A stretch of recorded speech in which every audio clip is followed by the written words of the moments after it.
You want to go for a ride? Okay, let's go for a ride. Actually, you'll go for a ride. I'll go for a drive. The one who drives the car goes for a drive. The other person goes for a ride. Most folks aren't aware of that. Tell them when they're getting into your car. Say, you assholes are going for a ride. I'm going for a drive, 'cause I'm the one who's making the payments on this shit box. Now, for purposes of description, you'll have to picture my car, an old, poorly maintained, dangerous collection of faulty parts from that wonderful time before safety became such a big goddamn deal in this country. My car's like any other small car, real hard to get into. That's important, 'cause after all, you gotta get into the car first. Otherwise, way I look at it, you ain't going nowhere. And let's not forget, with any kind of car, just opening the driver's door and getting in involves a certain amount of risk. Have you noticed that? The terrific way they designed cars so the driver's door opens right out into the middle of goddamn traffic? Jesus, about the only intelligent thing the British ever did was putting that driver's seat right over there near the curb where it belongs. Of course, then they went and moved the curb to the wrong side of the street.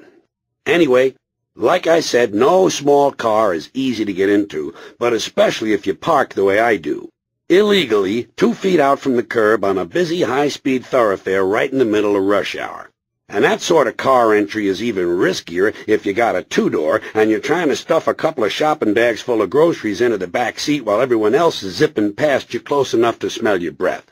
Holy shit, look out, here comes a drunken bus driver. Quick, abandon groceries. Stand up straight, squeeze against the car, and pull that door as close to your body as you can, taking care, of course, not to cut off circulation to your feet. Holy shit, that was close.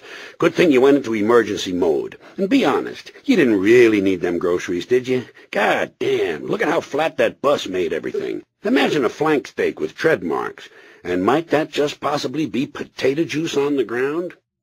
One more thing about car entry. My car has got one of them tricky kind of door handles, the kind that are recessed a little bit into the door itself. You know the ones I mean, where your fingers actually go in a little bit past the surface of the car till you grab a hold of the handle. Don't you like them? I do. That's why they don't make them anymore. They found out I like them. That's the way it is with everything. They find out I like it, they stop making it. Anyway, back to my car. I also got me one of them doors that when you open it, it swings all the way open. You know the kind I mean? All the way open, perpendicular to the car. I ain't got one of them fancy doors that hangs out there halfway and stays where you want it to. With my door, we got 2 things, open and shut. Pick one. And if I should be trying to do something really tricky, like get into the car, well, in a case like that, I gotta prop that door open with a broom handle, 'cause otherwise, sure as hell, soon as I'm halfway in, that door's gonna swing back hard as it can and sever my leg just below the knee.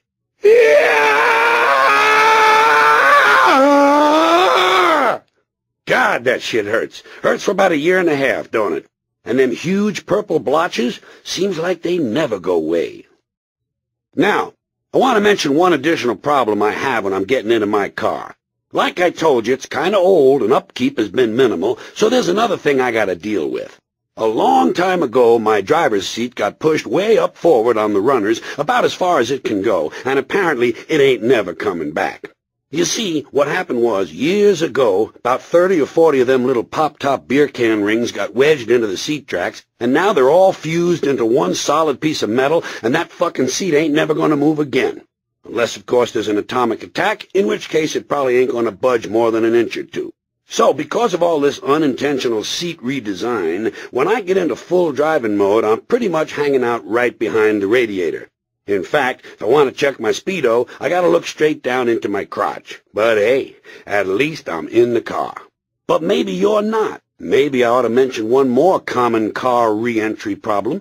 I know that some of you faint-hearted folks like to play it safe by parking right in the mall parking lot, and of course when you park the car, you do so in such a manner that leaves you full access to the door. But while you're in the mall charging all that worthless merchandise, some asshole parks right next to you, leaves about 6 inches between cars, and now you can't get your door open more than 3 or 4 degrees at best. So, in order to gain access, you gotta try to wedge yourself through a tiny little crack while balancing 6 gift-wrap packages, all the time maintaining the integrity of a lit cigarette hanging off your lip. Besides which, your own particular lumbar spine is not the best one God ever put together, and everybody knows that even a proper back is not made for getting into a car under circumstances such as these. And by the way, as most men know, trying to squeeze into a car in that manner also creates a potential for serious ball injury from the steering wheel. Many's the family planning program that's gone out the window due to poor parking. Solution? Always park way down at the far end of the parking lot where the homeless people live. Your back and your balls will thank you, and the walk will do you good. Anyway, at this point I think we're all in the car, so now I'll just reach over here, and I'll just reach over here. Oh, shit, goddamn door is still wide open. Well, maybe if I lean way out and stretch my arm as far as it'll go, maybe without actually getting up, I can actually reach out and... fuck it. It appears, folks, that today we're going to be driving with the door wide open. What the heck, it's a lovely day, and they say an open driver's door actually helps a little bit on left-hand turns. Acts like a rudder, increasing the drag factor on the port side. Okay, now we're going to be taking our little drive in just a minute or two here, but first a philosophical question. Have you ever noticed that when you're driving, anyone going slower than you is an idiot, and anyone going faster than you is a maniac? Will you look at this idiot? Look at him, just creeping along. Whoa, holy shit, look at that maniac go. Why, I tell you folks, it's a wonder we ever get anywhere at all with all the idiots and maniacs out there, 'cause no one ever drives at my speed. Actually, I don't let people drive at my speed. If I see some guy in the next lane keeping pace with me, I slow down. I let that asshole get a little bit ahead so I can keep an eye on him. I like to know who I'm driving near. In fact, quite often at a red light, I'll ask for personal references. You can never be too careful. Okay, now, a few basic points about driving. One of the first things they teach you in driver's ed is where to put your hands on the steering wheel. They tell you to put them at 10 o'clock and 2 o'clock. Never mind that shit. I put mine at 9:45 and 2:17. Gives me an extra half hour to get where I'm going. Now, most drivers know that some things that happen in the car can cause great embarrassment. I've never done any of these things myself, of course, but I'm sure you'll recognize a few of them. Here's a good example. You ever been driving someone else's car, and for some reason they're in the car too? You know what I mean? Let's say they got pushed off the balcony of a crack house and broke both their ankles, and they can't drive, so you're taking them out to buy some crack. You're driving their car, but you're used to driving your car, and their gear shift handle is mounted on the opposite side from where yours is, and suddenly you go to shift gears and break their fucking turn signal off. Just break it clean off the steering column. Holy shit, came right off, didn't it? God damn, you'll have to get a new one of them. Here, throw this old sucker out the window. It ain't no good to you now. Shit, that broke easy, didn't it? Some things break easy. Just break right off. Like radio dials, the old kind, the knob kind. Damn, those things were fragile. You'd be driving along just trying to tune in something on the radio, trying to find some kind of music you could actually tolerate, and you just keep turning and turning and turning that dial until finally you got way over onto the right-hand side of the dashboard and ran clean out of radio stations, and then, holy shit, came right off, didn't it? God damn, gotta throw that mother away. Give me a fresh one out of that little bag, will you? I got about 50 of those motherfuckers.